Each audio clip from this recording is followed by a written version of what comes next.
Good morning to you all and welcome to ABC English classes. Today we know about tense. Tense, it means time and tense. Tense shows the form of verb. Tense shows the form of verb. तो चलिए हम लोग जानते हैं tense को.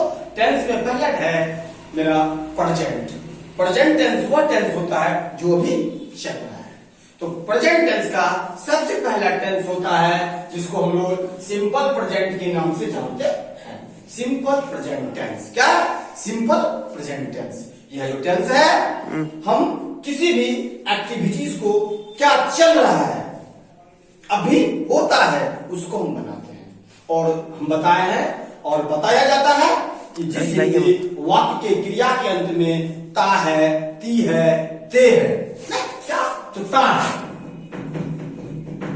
ती है, ते है. इसके माध्यम से हम किसी भी हिंदी के वाक्यों को जानते हैं. ता है, ती है, ते है. ठीक है. तो याद रखना है हमको. वो मेरा सिंपल प्रेजेंट टेंस कहलाता है. क्या कहलाता है? Simple present tense. तो सिंपल प्रेजेंट टेंस के सेंटेंस को वह वाक्य जिसके हिंदी के अंत में ता है, ती है, ते है रहे उसको कैसे बनाएंगे.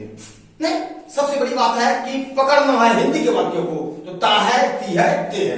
तो जब हिंदी वाक्य में ता है, ती है, ते है लगा रहता है तो इस तरह की स्ट्रक्चर की मदद से हम सेंटेंस को बनाते हैं. जैसे ये मेरा है subject, S for subject, V for verb, ओबीबी ऑब्जेक्ट. सब्जेक्ट देंगे, V1 देंगे या V5 देंगे, ऑब्जेक्ट देंगे. ये है अफर्मेटिव टीम.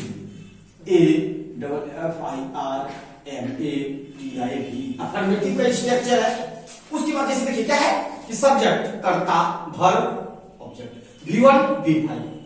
तो सिंगुलर और प्लूरल की बात यहां आ जाती है. तो V5 मेरा सिंगुलर. ठीक है. तो ही सी इट नेम के साथ V5 लगता है और जो है रेस्ट सब्जेक्ट वो मेरा V1 लेता है अफर्मेटिव में. जैसे मैं अंग्रेजी पढ़ता हूं तो सबसे पहले क्या है? ता है. तो मैं बताया जाता है तो सिंपल प्रेजेंट. तो सब्जेक्ट V1 या V5 ऑब्जेक्ट. मैं अंग्रेजी पढ़ता हूं, आई रीड इंग्लिश. वह अंग्रेजी पढ़ती है. यहां क्या है? सी आ गया. मैं बताया इसी के साथ वर्ब के पांचवें फॉर्म का यूज करेंगे तो ये मेरा है सी रीड्स इंग्लिश. उसके बाद है आप लोग अंग्रेजी पढ़ते हैं, यू रीड इंग्लिश. और विकास क्रिकेट खेलता है, विकास प्लेस क्रिकेट. क्योंकि थर्ड पर्सन के सिंगुलर में नाम आ जाता है तो यहां हम इस तरह से बनाते हैं. यदि इस प्रकार के वाक्य को हम निगेटिव बनेगा वो कैसे बनाएंगे? निगेटिव वाले वाक्यों को हम क्या करते हैं? एग्जेक्टिव वर्ब का प्रयोग करते हैं जो कि मेरा डू और डज होता है. क्या होता है? डू और डज.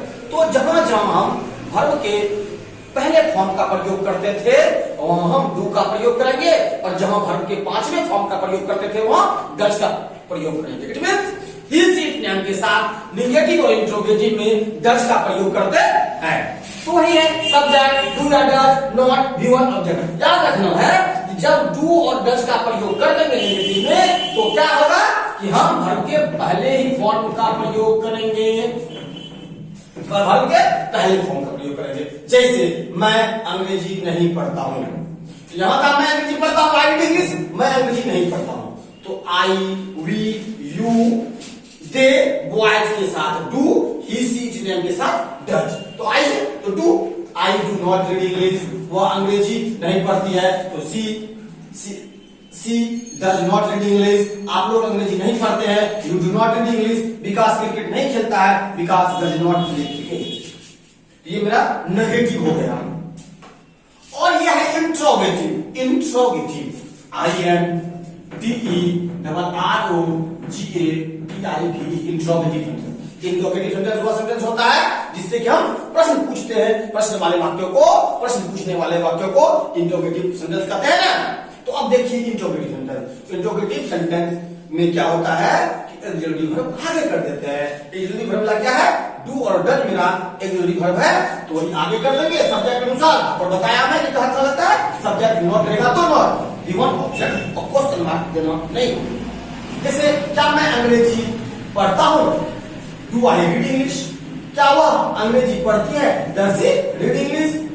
क्या आप लोग अंग्रेजी पढ़ते हैं? Do you read English? क्या विकास?